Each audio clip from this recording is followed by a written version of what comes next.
Joined now by Cédrik Blondin, who is the play-by-play announcer for the Blainville-Boisbriand Armada. The last number of years, we've reached out to Quebec media before these teams come in to Cape Breton because we don't get to see them as much. Cédrik, it's been an interesting last few years in Blainville-Boisbriand. Last year, the Armada were expected to be a pretty strong team. Got off to a slow start, decided to part ways with some veteran players, many of whom were traded to Cape Breton. Where did the Armada stand heading into this season?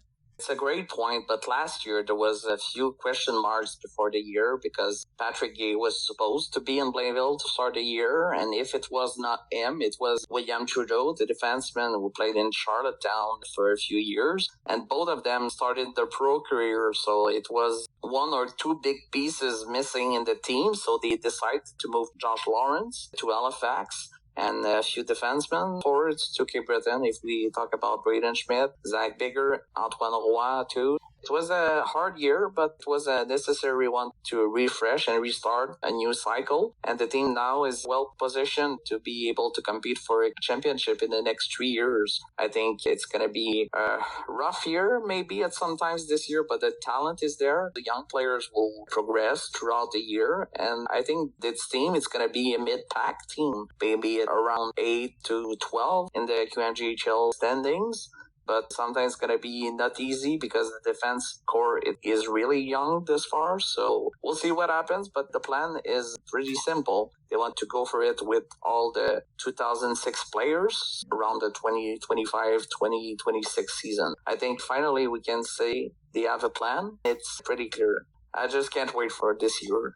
You're not wrong about that. Looking at the roster, it is heavy on 17-year-old players. Youth movement with this club, and we can say that, I guess, too, behind the bench, as Mathieu Turcotte is one of a number of new coaches in the QMJHL. New head coach, has some experience as an assistant in the Q, has a bit of championship pedigree as well. What does he bring to this Armada team? What does a Turcotte coach team look like?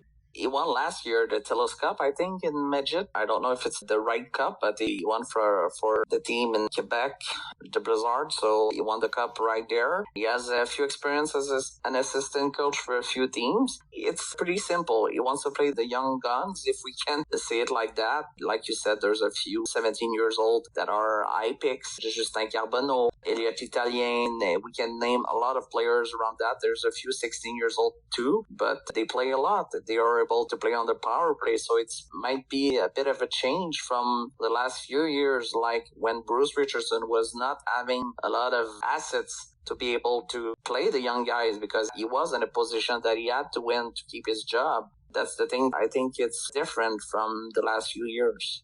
One player who is on the veteran side of things is Jonathan Fauchon. I look at this guy, he could be somebody that could challenge to be top 10, maybe even top 5 in scoring in the QMJHL if things go his way this year. What type of player? Yeah, what type of player is he? Just how is he so explosive on the ice?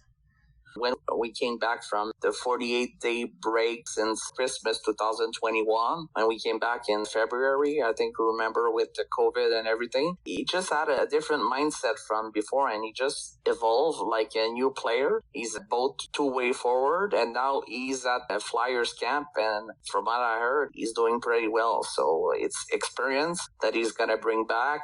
I saw on a text from Stéphane Leroux earlier this month saying that he was on Team Canada Junior radar for next Christmas. So that's a good sign, I think. He's just going to be a top player in this team. So I just don't really know if he's going to be there after Christmas because he's not going to be with the team when the team's going to be going for it all with the 2006. So there's a big decision coming for the new general manager, Olivier Picard, because of it. You might think he has to stay because he's a top player, but if the offer is right, you should listen to it. And because if he stays here, he take a lot of ice time from the young players that they will need when the team becomes to maturity. They have a lot of young players now, but you could certainly get some elite players and interesting. We have some connection with the 2006 because Vincent Desjardins is there, the twin brother of Etienne Desjardins we see on the Eagles.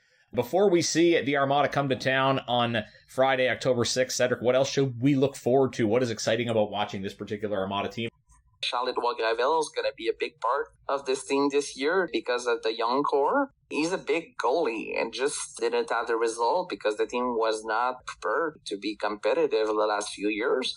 I think the big part of it's going to be the goalie. There's a few young players on defense. They added this weekend on Saturday a 19-year-old defenseman who was picked in the third round in 2020, Emmanuelson Charbonneau, who was playing the BCHL and going to USHL, and decided to come back home to be closer to family and to have the chance to take his career to the next level. I told you about Gravel, and I'll say Charbonneau and maybe Fauchon, because I think he's going to be back from the camp around the time that the team's going to be in Sydney. There's a few 19 years old that you have to keep an eye on it. Well, we'll be watching for them for sure when the Armada come to town again. That is Friday, October 6th. Blainville-Boisbriand makes their lone visit to Center 200. Thanks for telling us all about it, Cédrik. Have fun watching the Armada this season.